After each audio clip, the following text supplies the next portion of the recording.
It started the way so many modern controversies start, not with a press conference, not with a policy vote, not with a breaking news alert, but with a clip, a short clip, a fragment of a larger segment, a moment lifted from a daytime television discussion and dropped into the algorithmic bloodstream of the internet, where context dissolves quickly and reactions multiply faster than verification ever could.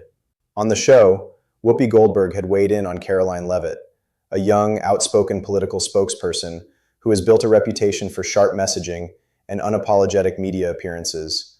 And Goldberg's remarks were pointed, critical, and dismissive of what she characterized as partisan performance politics. The studio audience reacted, the panel moved on, the segment ended. But online, it was just beginning. Within hours, the clip had been reframed through dozens of lenses. Some praised Goldberg's bluntness, others accused her of condescension. Some saw it as necessary pushback. Others saw it as emblematic of establishment media reflexively minimizing voices outside their ideological comfort zone. And then Joe Rogan addressed it. He didn't scream, he didn't rant, but there was something unmistakably intense in his tone, a controlled frustration that suggested this wasn't just about one comment or one show. It was about something larger, something structural. Rogan began by describing what he saw as a recurring pattern in televised political commentary: the tendency to compress complex disagreement into personality critique, to treat political opponents not as adversaries to be debated, but as archetypes to be dismissed. He made it clear that whether someone agrees or disagrees with Karoline Leavitt's policy positions isn't the central issue. The issue, in his framing, is how those positions are engaged. When you reduce someone to a punchline, he said, you're not debating them, you're branding them. That line traveled fast. Because Rogan wasn't positioning himself as a defender of one political camp. He was positioning himself as a critic of media style. And that distinction mattered, at least to some. He argued that when influential media figures characterize rising political voices primarily through tone rather than substance, it sends a signal to viewers that certain perspectives are not worth dissecting on merit. It encourages dismissal over analysis, reaction over interrogation. And in a hyperpolarized environment, dismissal doesn't end arguments, it intensifies them.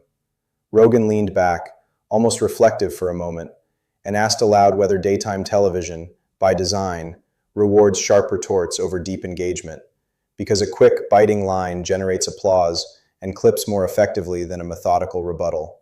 He acknowledged that talk shows operate within time constraints and audience expectations, but he questioned whether that format unintentionally flattens political discourse into theatrical shorthand. Goldberg, of course, has long been known for speaking candidly and emotionally about political issues, and many viewers value that authenticity. Rogan did not deny her right to critique. He did not suggest she should temper her views. Instead, he pressed on the method, asking whether public figures with decades of influence should model argument rather than dismissal when responding to younger political actors.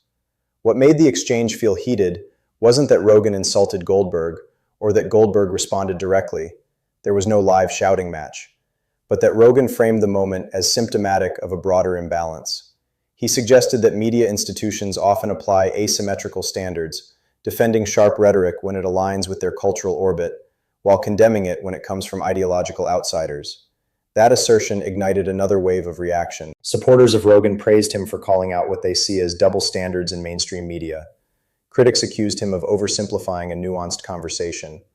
Some argued that Goldberg's remarks were legitimate political commentary. Others insisted that tone matters less than substance. But Rogan wasn't done. He broadened the lens, moving beyond the specifics of that clip and into the larger ecosystem of media incentives. He spoke about how outrage functions as currency, how segments that spark anger or affirmation travel further than those that invite complexity. He described how algorithms amplify confrontation, turning sharp commentary into viral spectacle. In that environment, he argued, nuance struggles to survive. He pointed out that younger political figures like Leavitt often become lightning rods precisely because they represent generational shifts, and that dismissing them can inadvertently strengthen their base, because supporters interpret that dismissal as proof of establishment bias. That observation cut deeper than the initial controversy, because it reframed the conflict not as a clash between two individuals, but as a clash between communication strategies. Broadcast panels versus long-form podcasts, quick exchanges versus extended dialogue, applause lines versus exploratory questioning. Rogan emphasized that disagreement is healthy, necessary even, but that effective disagreement requires engagement with arguments rather than characterizations. He suggested that when media conversations pivot too quickly to tone policing or personality framing, audiences lose the opportunity to weigh competing ideas directly. There was something almost philosophical in his cadence at that point, less combative, more analytical, as he considered how public discourse has evolved in the digital era. He described how television once dominated narrative formation, but now exists alongside decentralized platforms where long-form conversations can unfold without time limits. And he implied that friction between those mediums is inevitable. Meanwhile, online discourse intensified. Clips of Rogan's remarks were edited in contrasting ways. Some emphasized his critique of media culture. Others framed it as an attack on Goldberg personally. Supporters of Goldberg defended her right to speak plainly and argued that forceful commentary is part of robust debate. Rogan's supporters countered that forceful commentary need not eclipse substantive rebuttal. The noise grew louder. But at the heart of the controversy was a question about symmetry. Rogan returned repeatedly to the idea that standards of engagement should apply evenly across ideological lines, that if dismissive framing is criticized when deployed by one side, it should also be examined when used by another. He argued that credibility depends on consistency, and that audiences are increasingly attuned to perceived inconsistencies.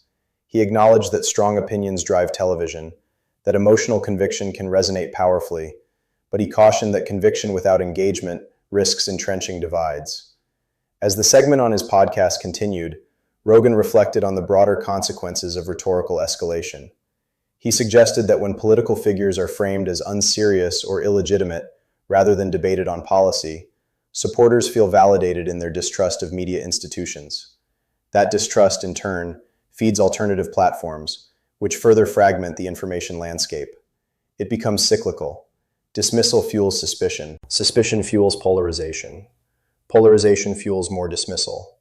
By the time Rogan wrapped up his commentary, the moment had transformed from a single televised remark into a cultural flashpoint about media credibility and discourse norms. And perhaps that transformation explains why it went viral. Because beneath the surface of the exchange lay deeper anxieties. Anxiety about institutional trust. Anxiety about generational power shifts. Anxiety about whether traditional media can coexist with decentralized platforms without mutual contempt. The heated nature of the moment wasn't theatrical. It was structural. It wasn't about who won. It was about how we argue. As social media continued dissecting the clash, it became clear that people weren't simply reacting to Goldberg's comments or Rogan's response. They were reacting to what those comments symbolized. To some, Goldberg represented a legacy media perspective that feels increasingly defensive. To others, Rogan represented a populist critique that oversimplifies institutional dynamics. Neither narrative was complete, but both resonated. And perhaps the most striking aspect of the episode was how quickly it revealed the fragility of shared standards in public discourse. When audiences no longer agree on what constitutes fair critique versus unfair dismissal, every exchange becomes combustible.